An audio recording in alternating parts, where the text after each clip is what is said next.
Friends, Ayurveda की awareness की आज की श्रृंखला में हम बात करेंगे एक ऐसे मसाले की कि जो मसाला डे टू डे लाइफ में हम बहुत उपयोग करते हैं। हमारी जो हिंदुस्तानी डिश है उसमें सुबह से शाम लेके ये चीज़ इस्तेमाल होती है और उसका नाम है हींग। हींग के बॉटनिकल नेम है फेरुला फोएटिडा और बाकी तो हर जगह पे हमारे देश प्रदेश के अलग अलग नाम होते हैं, लेकिन मैक्सिमम लोग उसको हींग के नाम से जानते हैं।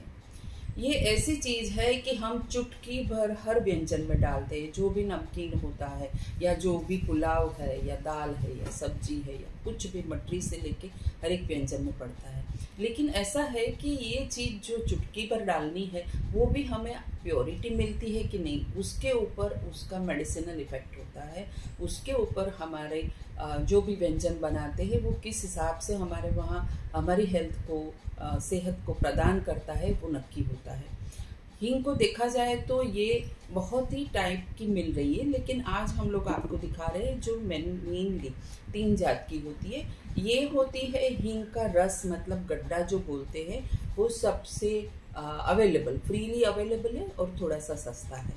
इससे ज़्यादा महंगा है और ये सबसे ज़्यादा महंगा है कि जो मेडिसिन के यूज में उपयोग में रहता है। हींग को कैसे करते हैं कि हींग के मीडियम साइज के वृक्ष होते हैं, जैसे पौधे होते हैं, और जब हमें बिल्कुल वो पक जाए तो गर्मी के मौसम में जो फार्मर रहते हैं वो हींग के वो पौधों को बिल्कुल रूट में या तो फिर रूट के थोड़े ऊपर शार्पन का नाइफ से उसके छेद कर देते और उसमें से एक गम निकलने लगता है, निर्यास निकलने लगता है, और वो निर्यास से वो धीरे धीरे पूरे दिन जमा होता है। ऐसा 1 बार जमा होता है, 2 बार जमा होता है, 3 बार जमा होता है। जब तक वो वृक्ष में से पूरा रस निकल के गड्ढा नहीं हो जाता है तब तक वो फार्मर है उसको निर्यास को निकलने देता है, मतलब वो गम निकलते ही रहता है। और वो गम जो निकलता है उसमें काफ़ी क्वालिटी होती है, लेकिन जैसे हमने बताया इस टाइप की होती है। तो ये जो है वो एक इस टाइप का गड्ढा है या गट्ठा है कि जो मिलता तो है लेकिन बाजार में लोग इसके अंदर गेहूं के आटे की या फिर कोई और एक आटे की मेथी की पाउडर की अंदर मिक्सिंग करते हैं। तो जब आप इसका इस्तेमाल करते हो तो वो इतना फ़ायदेमंद नहीं होता है जैसे कि हींग का फ़ायदा बहुत है। हींग को जैसे बोले जाए तो कस्तूरी की जैसे हम बोल सकते हैं, खाली फ़र्क इतना है कि कस्तूरी हमें अवेलेबल नहीं है और हींग अवेलेबल है। दूसरी जो चीज़ है ये भी हींग है, लेकिन इसमें ऐसी मिलावट भी नहीं है और इसकी जो क्वालिटी वृक्ष की जो होती है, पौधे की क्वालिटी होती है, वो भी थोड़ी फ़र्क वाली होती है। जैसे हमारे वहाँ तुर्की, ईरान, अफ़गानिस्तान से हींग आती है। हमारे वहाँ इतना प्रमाण में हम लोग हींग का इस्तेमाल करते हैं, लेकिन उसकी खेती बहुत ही छोटे पैमाने पे होती है। हालांकि आजकल पूर्वीय राज्यों में इसकी खेती होने लगी है। हम आशा करते हैं कि हींग हमें सस्ते दामों से मिले और इसका उपयोग हम अच्छी तरह से जानकारी लेके करें तो काफ़ी रोगों से हमें मुक्ति मिल सके। तीसरी, ये हींग एक्चुअली होती तो है क्रिस्टल के स्वरूप में, थोड़ी सी येलोइश होती है, लेकिन जैसे जैसे दिन जाते हैं तो ये ऐसे ब्राउन कलर पकड़ लेती है और यही चीज़ मेडिसिन में इस्तेमाल किया जाता है। आयुर्वेद के अंदर हिंगवाष्टक चूर्ण बहुत फेमस है, जिसमें हींग के अलावा और 7 द्रव्य आते हैं और उसको अच्छी तरह से इक्वल क्वांटिटी में लेके पाउडर बना के आप अगर घी या भात के साथ खाते हैं तो उसका बहुत बेनिफिट रहता है। सबसे पहले तो वो डाइजेस्ट कर देता है, एसिडिटी वगैरह दूर करता है, कफ दूर करता है, वायु दूर करता है। आयुर्वेद में हींग को वायु कफनाशक बोला है और पित्तवर्धक बोला है। तो जिसको बहुत ही एसिडिटी है या फिर पाइल्स है वगैरह, लोगों को थोड़ा सा सोच समझ के इस्तेमाल करना चाहिए। जैसे देखा जाए तो हींग का उपयोग आप कैसे कर सकते हैं, क्योंकि आपको हींग कैसी है वो जानकारी होनी चाहिए। तो जो प्योरिटी वाली हींग है उसको आप पानी में भिगोगे तो धीरे धीरे उसके एजिस में से एक कलर निकलेगा जो सफ़ेद कलर का होगा।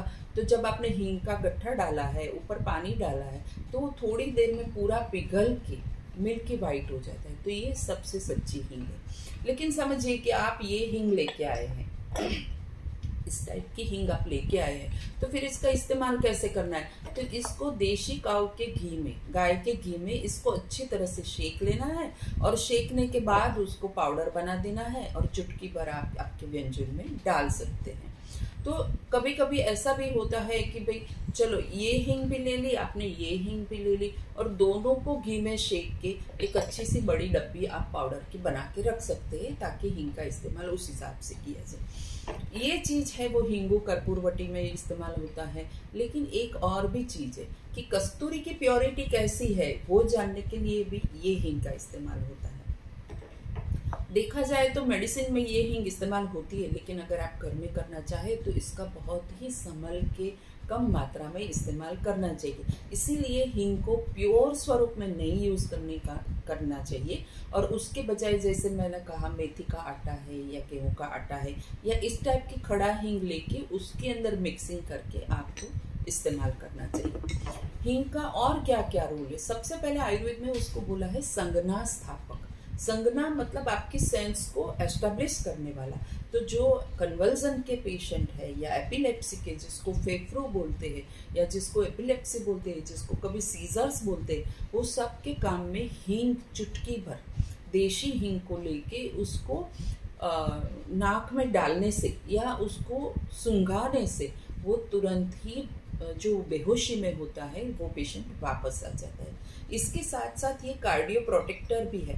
मतलब आप ये हींग का इस्तेमाल करते हैं, रसोई में करते हैं, या मैंने बताया ऐसा हिंगवाष्टक चूर्ण के स्वरूप में कर रहे हैं, तो आपको जो पेट के अंदर गैस हो रही है, वायु हो रही है, तो वो ऊपर चढ़ती है, वो ऊपर आपके कार्डियक के ऊपर प्रेशर करती है, तो नहीं करती है। और कार्डियक का पूरा जो मसल है, हमारा हार्ट जो एक मसल है, उसको शक्ति प्रदान करती है। इसके साथ साथ देखा जाए तो लोकली हम कैसे इस्तेमाल कर सकते हैं, तो जैसे कि ये हींग है या ये हींग है, मिक्स करके आप ले लीजिए और उसका पानी में, गर्म पानी में घोल बना दीजिए। और जो छोटे बच्चे हैं, कभी कभी हमें पता ही नहीं होता है कि क्यों रो रहे हैं, तो वो लोग को जब गैस वगैरह होती है तो वो थोड़ी सी चुटकी भर हींग लेके पानी में घोल बना के, गर्म पानी में घोल बना के, उसकी जो नाभि है उसकी चारों ओर आप एक सर्कल बना दे, तो थोड़ी देर में पेशेंट को, मतलब बच्चे को, गैस भी छूट जाएगी और रोने का बंद हो जाएगा, और उसके साथ साथ उसको अगर कब्जी है तो वो मोशन भी क्लियर हो जाएगा। तो मैं आशा रखती हूँ कि आपको ये माहिती अच्छी लगी होगी, इन्फॉर्मेशन, और आप इसमें से कुछ काम अपने लिए कुछ भी प्रयोग करेंगे। अगली बार हम जब बात करेंगे तब हींग के दूसरे फायदे बताएंगे। फिर से मैं कहूँगी कि एक वृक्ष जरूर लगाइएगा, जो कि हम सब के लिए, हमारी फ्यूचर पीढ़ी के लिए बहुत वरदान रूप साबित होगा। Thank you very much.